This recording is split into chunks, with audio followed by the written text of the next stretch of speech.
Hey guys, welcome back to Electrical Car Repair Live. Thank you guys for watching and subscribing to the channel. Today will be super helpful video to any of you having a Fiat, guys, any Fiat, any model. And if your cooling radiator fan does not work, stay with us. We'll explain the top reasons for that, why it doesn't work, how to fix it, and one common thing that most people don't check all the way.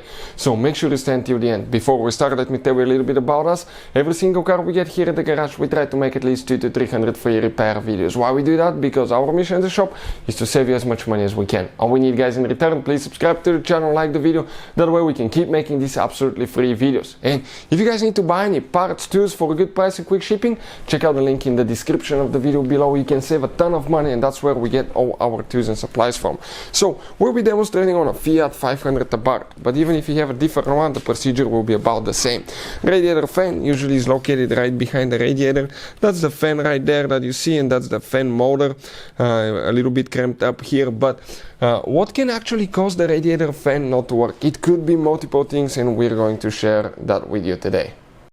I will recommend to open the fuse box in the engine bay. Often on Fiats you will have two fuse boxes. One will be located in the engine bay, one is inside your vehicle. Usually the one in the engine bay is the one that's responsible, okay, for the relays and fuses, for the engine management and anything under the hood.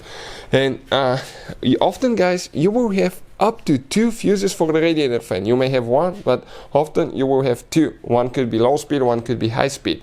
It's very important when you look at the fuses. Sometimes you pull them out and you think that they're good, okay, but they actually may be bad, guys. So I'll recommend to test them. It takes only a few seconds. I will put a link to a special video in the description below that will teach you how to test the fuse in just a few seconds. Another thing, pull the fuses and insert them again. Sometimes you may have a corrosion that prevents, okay, the signal from being transferred correctly, so make sure that you don't have corroded terminals as well. Next, if it's not the fuses, what else it could be? It could be relays. And we will have a special video that will teach you how to test a relay. I will put the link again in the description below. Check it out.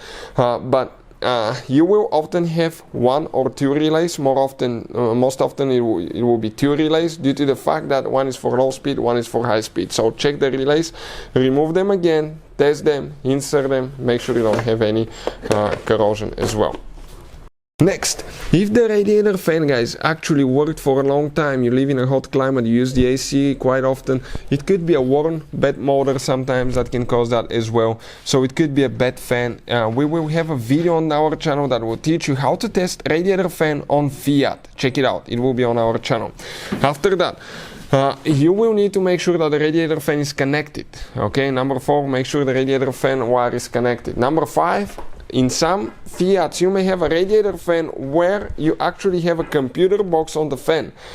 It's a computer box that regulates the speed of the fan. It's known as the radiator fan control module, and if that control module is bad, it will not activate the radiator fan, or it will work at lower speed, which can cause overheating. Next, it could be bad coolant temperature sensor. You have a coolant temperature sensor on the cylinder head usually, or on the engine, that detects the engine of the coolant. It sends that signal to the engine computer. The engine computer will detect it's getting hot. It will turn the radiator fan on. So it could be bad coolant temperature sensor. In some cases you may have a radiator fan resistor that detects if the radiator fan, if the radiator coolant is too hot, it will turn the fan on automatically. You may have a bad resistor. Not every Fiat will have radiator fan resistor, by the way. Another thing, it could be, guys, in some cases, bad engine computer. We had that happen before. The engine computer wasn't sending signal, wasn't turning the fan on. So what we had to do, remove the computer, send it to a location where they repair them. They repaired the computer, inspected it, found the fault. It was a burnt resistor, and they returned it back to us. We installed it without doing any programming, and that fixed the problem as well. But most often, check fuses, relays, radiator fan, test it, and test the coolant temperature sensor. If you want to see how to test coolant temperature sensor, we'll have the video on the channel. Hopefully the video will be helpful. Thank you for watching, and see you next time.